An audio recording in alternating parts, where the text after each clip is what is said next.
Hello friends, आज हेउछि आमर जातीय पिता महात्मा गांधी जन्म जयंती जहाकू सारा भारत में गांधी जयंती रूपे अति सम्मानर सहित पालन करा जाए। जातिर जनक महात्मा गांधी 1868 मसीहा अक्टोबर 2 तारिख रे गुजरात पोरबंदर ठारे जन्मग्रहण करथिले।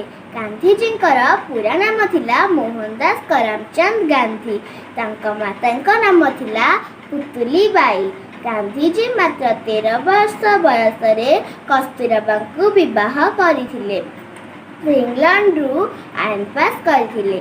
मात्र गोरा सरकार कला लोकों सहित खराब व्यवहार तांकु अतिष्ट करथिला। सेतेबेले भारत पराधीन थिला। गोरा सरकार ठारू निज मातृभूमि को उद्धार करने से संकल्पबद्ध होइथिले। गांधीजी सर्वदा अहिंसा मार्ग अवलंबन करी अन्याय विरुद्ध रे स्वर उत्तोलन करुथिले।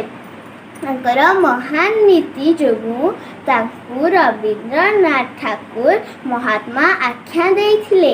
गांधीजी विभिन्न प्रकार आंदोलन करी ब्रिटिश सरकार को व्यतिव्यस्त कर देइथिले।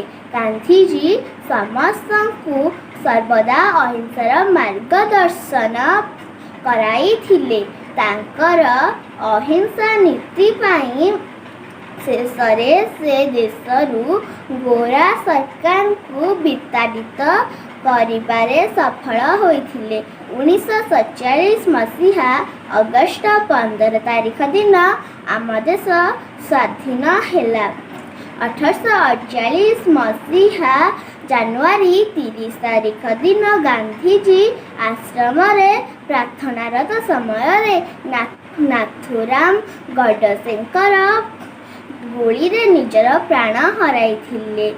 आज हेउछि से महान व्यक्ति विशेषकर जन्म दिवस। आज एही पवित्र दिवस रे आमे शपथ नेबा जे गांधीजी आदर्श चिंताधारा और देखिथिबा अखंड भारत स्वप्न को पूरण करिबा एवं सारा भारत को स्वच्छ भारत रे परिणत करिबा।